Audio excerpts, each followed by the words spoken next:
Depuis ta naissance, on t'a appris à lever les yeux vers le haut, non pas vers le ciel, mais vers le sommet d'une structure invisible, la pyramide, une hiérarchie humaine qui prétend détenir les clés de ton salut. On t'a dit quoi penser, comment prier, et surtout, à qui obéir. Mais le Coran nous avertit dans la sourate 33, verset 67. « Seigneur, nous avons obéi à nos chefs et à nos grands, et ce sont eux qui nous ont égarés du sentier. La pyramide n'est pas là pour t'élever, elle est là pour s'interposer entre toi et l'unique. Elle transforme la foi en une prison de règles humaines. Comment ont-ils fait? Ils ont confisqué le livre, ils t'ont fait croire que tu n'étais pas assez savant, pas assez pur, pas assez digne de comprendre la parole de ton Créateur.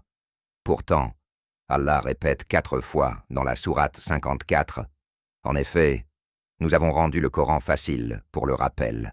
Y a-t-il quelqu'un pour réfléchir? La pyramide vit de ton ignorance. Elle prospère quand tu démissionnes de ton intelligence. Elle veut que tu suives les hadiths des hommes au lieu des signes de Dieu. Mais souviens-toi du verset 6 de la sourate 45.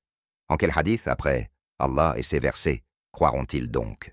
Au sommet de cette pyramide siège le Tagout. Ce n'est pas seulement une idole de pierre. C'est tout système qui s'attribue le droit de légiférer à la place d'Allah. Adorer Dieu, c'est d'abord rejeter ce système. La sourate 2, verset 256, est le socle de notre résistance. Celui qui mécroit au Tagout, tandis qu'il croit en Allah, saisit l'anse la plus solide. On ne peut pas monter vers la lumière sans briser ses chaînes. Dire « La ilaha », il n'y a pas de divinité, c'est déclarer l'indépendance de ton âme face à tous les tyrans religieux et politiques. Pourquoi acceptons-nous des intermédiaires quand le Créateur est plus proche de nous que notre veine jugulaire? Le tawhid n'est pas une simple phrase, c'est une libération totale. C'est comprendre, comme le dit la sourate 12, verset 40, que le pouvoir n'appartient qu'à Allah. Il n'associe personne à son commandement. Dans la pyramide, l'homme est esclave de l'homme. Dans l'islam véritable, l'homme n'est esclave que de celui qui l'a créé. C'est la fin des intermédiaires, la fin des clergés, la fin de l'oppression spirituelle. Ici, sur cette chaîne, nous ne construisons pas une nouvelle pyramide. Nous ne cherchons pas de disciples.